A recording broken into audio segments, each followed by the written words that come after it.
Episode 44, The Forgotten Temple. The misty swamplands of the south were a living hell. It swarmed with venomous insects and carnivorous plants, and bits of mud that could swallow a person whole lay in wait for a single misstep. Ryan and his expedition team barely managed to press on without losing their way, thanks to Alara's exceptional guiding skills and a magical compass provided by the ivory spire. I can't believe a temple existed in a place like this, Ryan said, brushing aside a sticky cobweb. Thousands of years ago, this place was a fertile plain, Serafina said, examining an ancient map. When a great earthquake changed the terrain, the entire ancient civilization sank beneath the swamp, along with the temple. After a harsh journey that lasted several days, they finally reached their destination. In the middle of the swamp, in the center of a vast lake, the very top of the ancient temple was faintly visible. The temple was mostly submerged, and what looked like the entrance was below the water's surface. Just as they were looking for a way to approach the temple, Valerius's army appeared on the opposite side of the swamp. They numbered in the hundreds, and among them were not only heavily armed soldiers, but also dark mages who controlled the swamp monsters. Damn it, they beat us here. Valerius's army began to cross the lake toward the temple, using massive floating barges. We can't let them enter the temple first, Lara said, adjusting her grip on her bow. A frontal assault is impossible. Ryan stopped them. Their target is the relic inside the temple, so let's let them go in. The temple must be filled with ancient traps that have been dormant for thousands of years. We'll let them clear the path for us. Following Ryan's plan, they hid and waited until Valerius's army had entered the temple. A short while later, screams and the sound of magical explosions began to echo from within the temple. The ancient traps had begun to activate. All right, now it's our turn. Ryan and his companions quietly approached the temple using a small boat. The temple's interior was covered in water and moss, and it was a complex maze. The corpses of Valerius's soldiers and the wreckage of ancient guardians were scattered everywhere.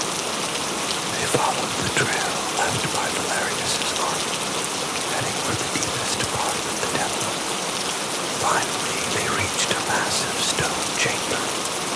In the center of the chamber sat a giant sarcophagus, and surrounding it, Valerius and his elite troops were engaged in a fierce battle with the final guardian, a water elemental.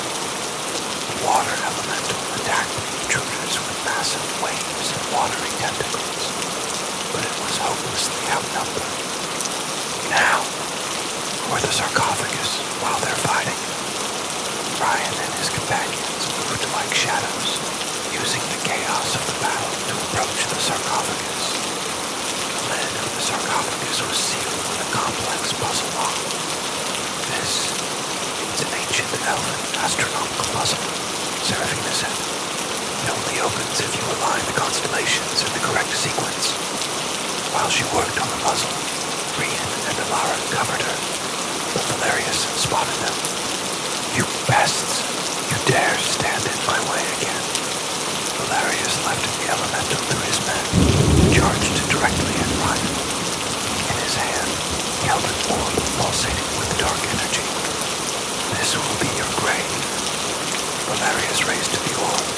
The entire temple began to shake as the surrounding water started to boil. He was hijacking the temple's power source, intending to flood the entire place and drown them all. Episode 45. The Water's Wrath. Due to the magic Valerius had activated, the Forgotten Temple began to collapse rapidly. Giant rocks fell from the ceiling, and water poured in from all sides, causing the water level to rise quickly. Damn it, if we don't get out of here, we'll all drown. I'm almost done, Serafina screamed, fitting the last piece of the puzzle into place. With a click, the lid of the sarcophagus, which had been sealed for thousands of years, finally opened. Inside the sarcophagus, alongside the mummified remains of an ancient priest, lay the second fragment of the void. It was a black crystal in the shape of a frozen teardrop, called the Tear of the Void. Ryan quickly grabbed the crystal and put it in the shielding pouch. Now we have to escape. But Valerius blocked their path. Hand over the relic, you rats. Just then, the water elemental, which had been on the verge of dissipating from the focused attacks of Valerius's men, unleashed a furious roar with its last ounce of strength. The elemental detonated its own core, creating a massive tidal wave. Roar! A tremendous torrent of water washed over the entire stone chamber. Ryan and his companions, as well as Valerius and his men, were all scattered and swept away by the violent current. Ryan desperately fought to stay conscious and grabbed onto the floating sarcophagus lid. He looked around, searching for his companions. Fortunately, Ilara and Serafina were also holding onto a nearby pillar, but Valerius was nowhere to be seen. He had been swept away by the current and had vanished somewhere. Have to get out of here. They fought against the raging current, swimming desperately toward the exit of the collapsing temple. Just as they barely managed to escape, the entire temple sank completely beneath the lake with a deafening roar. They swam to a safe part of the swamp and laid down their exhausted bodies. They had secured the second fragment of the void, but they had lost much in return. Several members of the Shadow Foxes who had come with them had lost their lives in the temple. We cannot let their sacrifice be in vain, Lara said, her expression firm. As they were catching their breath, a figure staggered out of the swamp's mist. It was Lord Valerius. His armor was shattered, and his body was covered in wounds. But he was still alive. His eyes burned with an even more sinister fury and madness than before. You pest! I will make you pay for this. He left them with those words and disappeared back into the mist. He had been defeated, but not killed. If anything, this incident would have only strengthened his ambition and hatred. Rian and his companions returned to the Ivory Spire with the second fragment. They had won, but their hearts were heavy. This was only the beginning of a long war. 5 fragments still remained, and their enemy